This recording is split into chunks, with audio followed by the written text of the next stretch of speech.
Let's make some bagels. Bagels don't exist anymore. The stuff you buy in the store is just those things like with the squishy outside, and people claim, oh, it's boiled, not boiled, that's the key to the bagel. They're all saying they're boiling them. They're still not getting good bagels. We're following the recipe from our friend. We made a few modifications, but from Nancy Silverton's book. Lots of these sourdough recipes have been coming out of here. Izzy is the master in New York City. There's 90-something-year-old Izzy's hands as he works on the bagel. Very easy, and you get those real authentic New York style old school bagels, not that new junk. Let's put this puppy together. Get your mixing bowl as always, and your scale, because that's always makes it a lot easier. Take our sourdough starter, and it calls for 13.5 ounces. Again, here's our nice bubbling starter. Ooh, smells delicious. 13.5 ounces. Again, you see how easy this is to do with a scale as opposed to filling containers and weighing them. And some of this you have to pay attention to because the moisture level, depending on if your starter's a little bit wet, a little bit dry. Play it by ear and make sure that things are the way you want them. Too tough, you can add a little water and play with it as you get better at it. 12 ounces of water. Again, we have a measuring cup, so we don't really need the weight scale, but why not? Let's see. There, and I actually took a little bit off because my starter feels a little wet today. So there's our 12 ounces of water. And if I take a look, it's much easier to read on a scale than trying to figure out the lines. So we're going to add an ingredient that's going to be hard to find, so hopefully you've got some of this, but barley malt syrup adds a really nice flavor to it. And, oh, it smells delicious. And it's really sticky and a mess. So here's the trick after years of messing with this. So first of all, you want 2 tablespoons. By the way, coffee scoop says 2 tablespoons, so you don't have to do it twice because it's really hard to get out of here. So we take this puppy, get in there, get this really goopy, there we go. Tricks is, put it in the water. And you can lick off the container and it tastes like some of the base for beer, because that's what they make beer with, is barley malt. We'll let it sit in the water for a bit and try to come out. So here's a little bit of it coming out. Very tough, very slow, but eventually you can sort of whisk it around in the water and get it all off, because why waste it, right? It's really hard to find. It's a prized commodity. It's sitting. We're gonna get the flour. Tear your scale, reset it, back to 0. We're gonna do 1 pound, 11 ounces. This is actually modifications, my own recipe. 1 pound, 11 ounces of high gluten bread flour. And you want a lot of gluten because that's what makes the bagel nice and chewy. And I could do this in advance for you, but where's the fun in that? That's 1 pound, 11 ounces. Okay, then my modification of the recipe is it's sort of a fun thing. Add a little bit of wheat flour. So now we're gonna add 5 ounces, bringing us up to 2 pounds. The less things I use up, the better, and clean as I go. Some yeast. Now, this is the store-bought yeast. Again, why buy those little silly packets? Go get a big chunk and big sucker of it. Then you've got a lifetime supply. And 2 teaspoons. That I did pre-measure for you. And I always keep this far away from the starter because you don't want to get this into your starter. We'll start fighting for who gets to win. And if you want, you can also put this directly into the water and let it start to bubble with all the sugars. Pre-clean it. Get all of that barley malt syrup out. Great to lick your fingers, it's good stuff. Okay, so add that in there.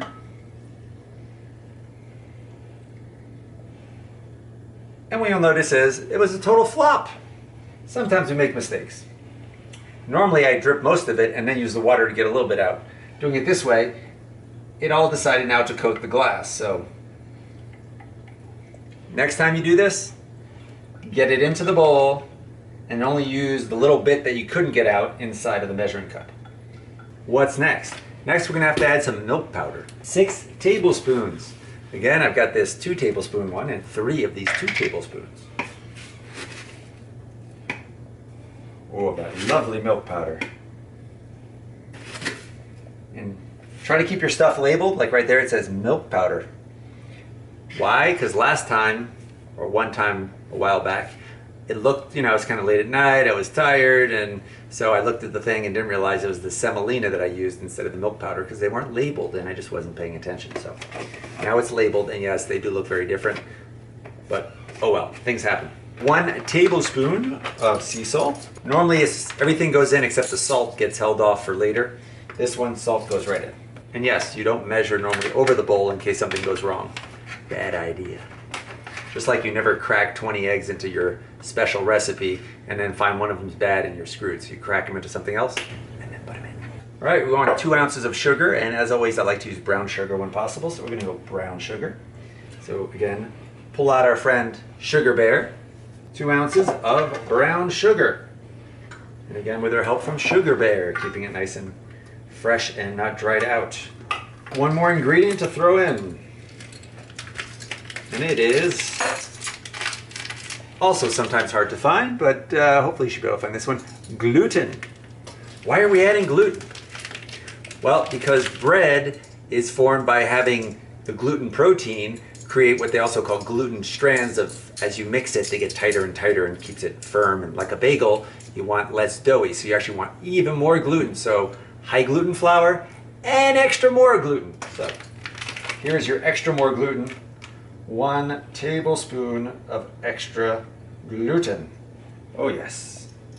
And that will give it even more chew. Dough hook on. Locked and loaded in position. And off we go. And then we just wait for a while.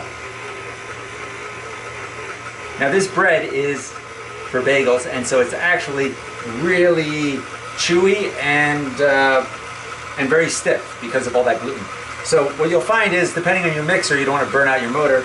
You might find at some point it starts getting so stiff that you might break it into 2 halves. But otherwise, what I normally do is, once it's nicely mixed, you can put it on the counter and hand work it to sort of work it a little bit more if you... There, you heard some of those sounds. They're okay once in a while, but if you start having too much of that, then just don't overdo your mixer. All right, we're done. And that is how easy it is to work on the bagels. Now we don't need our dough hook, and by the way, with this dough, the dough hook's pretty clean, so very easy to clean up. And we're done with our mixer. And we now have our dough, which we can take and put out on the counter. There you go. There's our lovely dough. Ready to go. Oh, that feels perfect. Oh, this is a good one. Here's your dough. Here's what it looks like. And that's going to be what makes your bagels. We get it on our counter. We want a flour-free work surface. Bagels, you don't want to add any extra flour, so we're just going to sort of knead it by hand a little bit. And as I said, I often break it into smaller pieces, but this one is today on the less stiff side, so I'm able to work it all at once. You can play some music on it if you want. All right, so you do that a little bit, and make sure you've kneaded it. You sort of had it in the mixer there for a while, creating some nice strands, working the glutens. And again, we had that extra gluten in there that we put in. So you can just sort of work this a little bit. And again, if it's hard to work, then reduce it in half and work it as a half amount. All right, now that we've done that, nicely done. And cover it, keeps it from drying out too much, and have it wait. So we'll be back in 10 minutes. All right, we're back. They've sat now for 10 minutes, and let's see how they're doing. Yeah, so here we go. There is the one monster bagel. We're now going to break this up into smaller pieces. And so what I like to do is switch over to grams, because a lot easier to read. So now we're in grams, and we're reset. And we've got a cutter. And what I like to do is make 16 bagels, because that's a really nice, easy subdivision. For 16 is 2 to the 4th power. Very easy, right? That means 4 subdivisions. Okay, so we've got our 16 bagels. We check and they're 1,926 grams. It's roughly going to be 115 grams, but we can just double check with our friend Google. 1,926 divided by 16. The answer is 120.375. Start subdividing.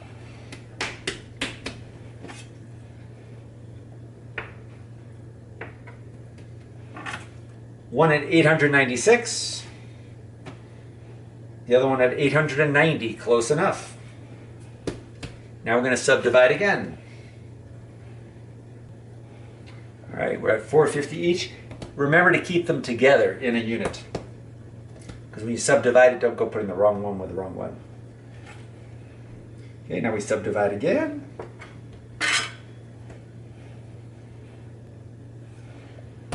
All right, so now we have a perfect 8 monster bagels.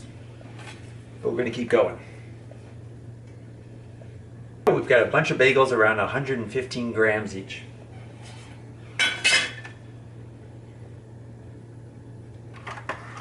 And now we tuck under the edges a little bit.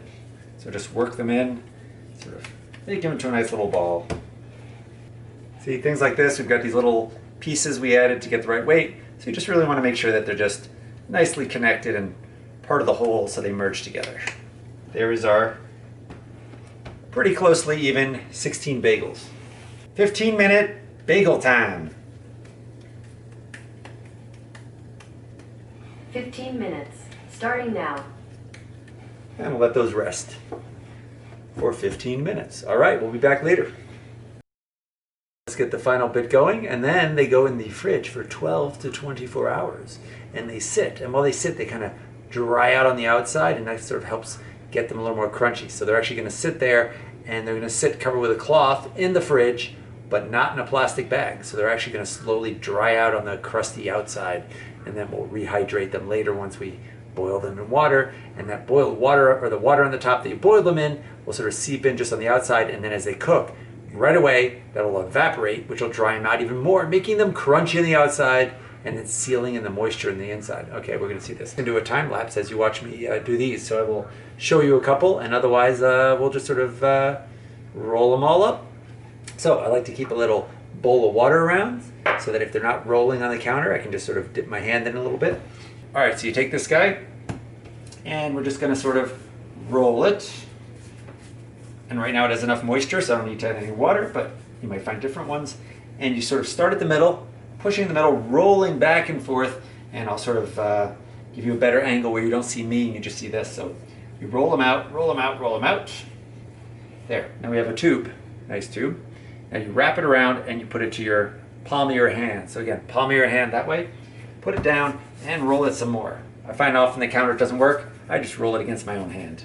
And depending on how moist it is, we'll decide how it goes. And you sort of go till you get sort of a similar thickness all around. So there is now our first bagel. And so what I will do is, and I like to sometimes pinch it a little bit, make sure it's all sealed in. So let's do that. You'll notice this is separating. So again, I'll cheat and squish it a little bit, just to keep it from opening up and just making it look prettier. Cookie sheet, and we'll put a little bit of semolina flour on it. Sprinkle a little bit on there, like so. So a little coating of semolina flour. And again, you do not want to use a floured work surface on your bagels. So, and there you go. And that's it. And we will put 8 on there and then do another one. So what I'm going to do is adjust the camera, pointing down so you can watch the whole thing at high speed. All right. And we're rolling.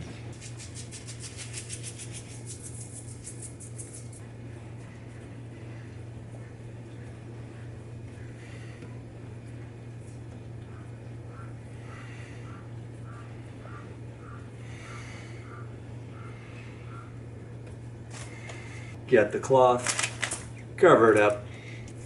So we'll stick that in the fridge and go get it in 12 to 24 hours. So now we're going to boil the bagels. They've been sitting in the fridge for about, what do we got now? Close to 20 hours. So again, between 12 and 24. Leave your bagels on the counter to come to room temperature, about an hour. Pull off the cloth, and as you look at the bagels, you can see they've kind of dried out and got a little bit of crust, which is why they're not in plastic. And now the next thing I like to do is brush off that semolina flour. Let's leave it on the parchment paper. We'll need it later to help keep it from sticking. So we're just gonna brush that off before we boil them. Bottoms are still kind of moist that we're sitting on the paper, and the tops are a little bit crusty and dried out, which will give it a nice crunch as well. Besides the crunch they're gonna get from boiling for about 20 seconds. And that will moisten the outside, and then when they go into the heat, the evaporation of that moisture will actually dry it out more, which will then make a crunchy outside and seal in the moisture on the inside, resulting in a crunchy outside bagel with a moist and yet chewy inside. Drop that bagel into the boiling water and let it sort of sit submerged for 10 seconds. Poppy bagel. Those on there. Okay, and now we'll put in the next one.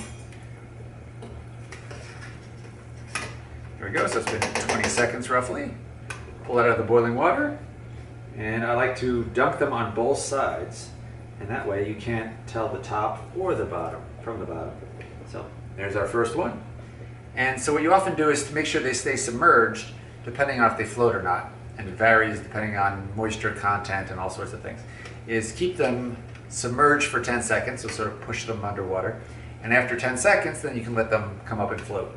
And depending on how long they've sat at room temperature cooling, sometimes they'll float, and sometimes they won't really float until the end. They'll actually stay sunken. So what I tend to do is put them in, and if they don't float, you're fine. Leave them sunken for 10 seconds, and hopefully they'll come up. If they float right away, then actually push them down and hold them down. So. And it's never the same twice, so don't worry about it. Whatever happens, it's good.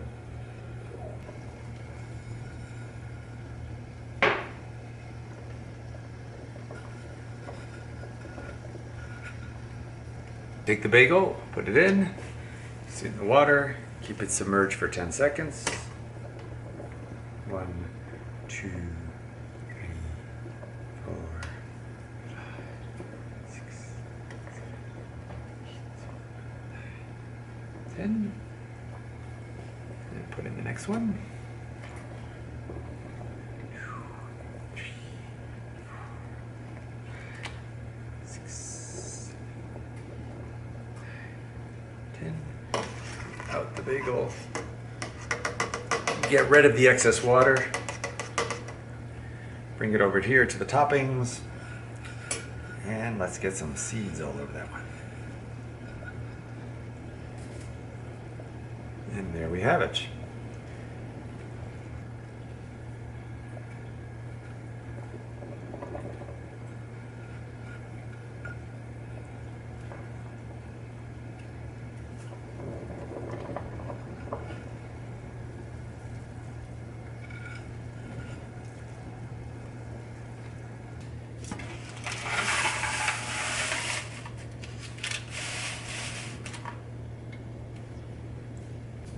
All right, there's our bagels. Slide those in.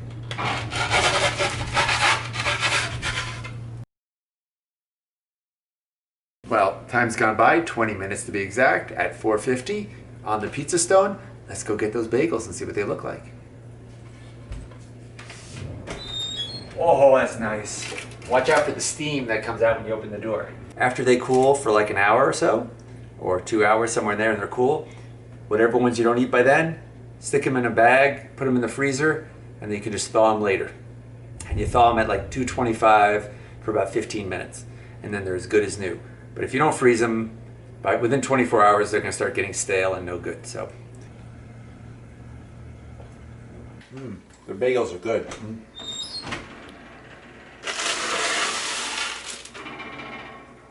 There we go.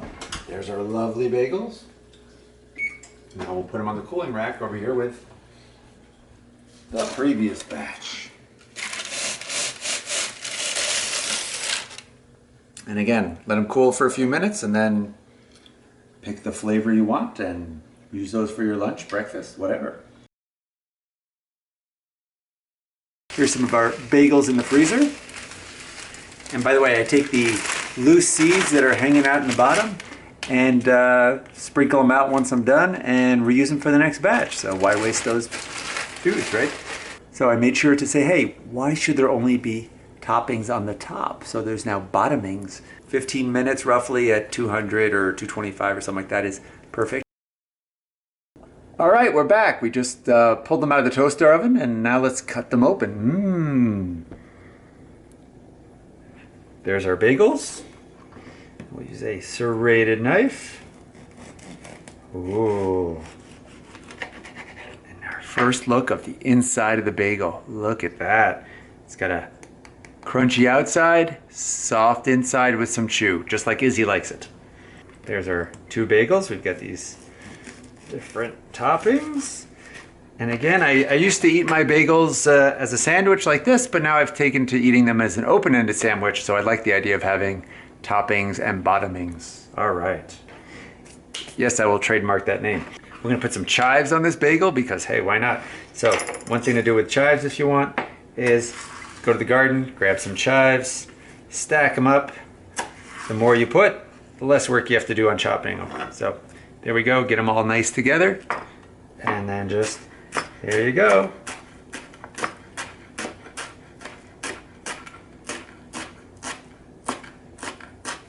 And there you go. You've now got plenty of chives, nicely thinly cut, to put on top of your bagel. All right, and then we're actually gonna put an avocado on the bagel. So let's get that one out. And so we'll spin that out. There's our avocado, there's the seed. And as you know, you can take your knife, hit it into the seed, little torque, and out pops the seed. So there's your seed, you torqued it out. And then last, we can take our spoon. There's so many ways to do this, but we can take our spoon and run along the outside and get out our avocado, like so. And now you can just put it down. There's your avocado. Let's get the other half. All right, so now we've got our 2 halves of avocado that we have cut out. And depending on how big they are, these are pretty tiny, so we'll actually use all of it. You can then now very easily on the cutting board just chop them up there. There you go.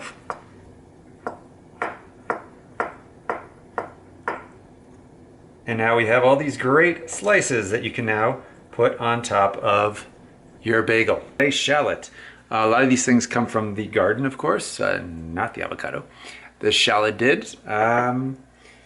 So we do not have tomatoes on this sandwich. We would often put tomatoes on the sandwich, but we will not because it ain't tomato season yet.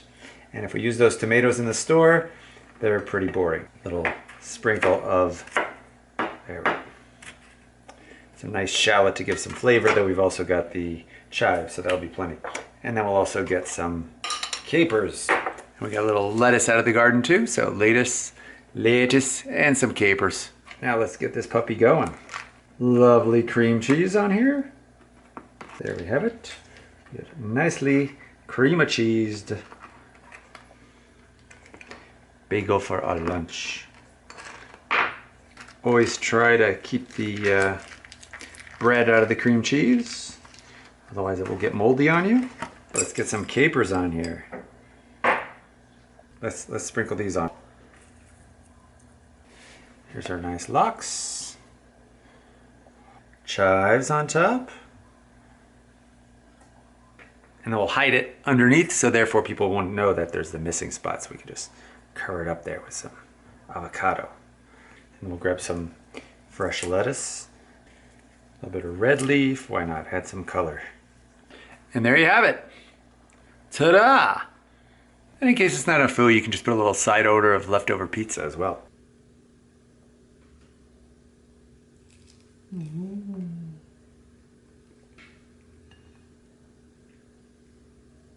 Let's find out if it's as good as it looks.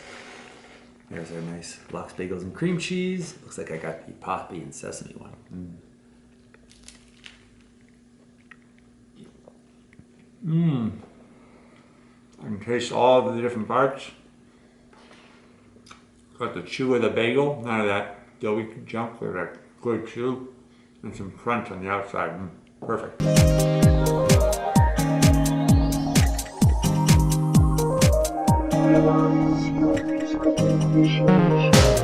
A Griff Monster DVD production.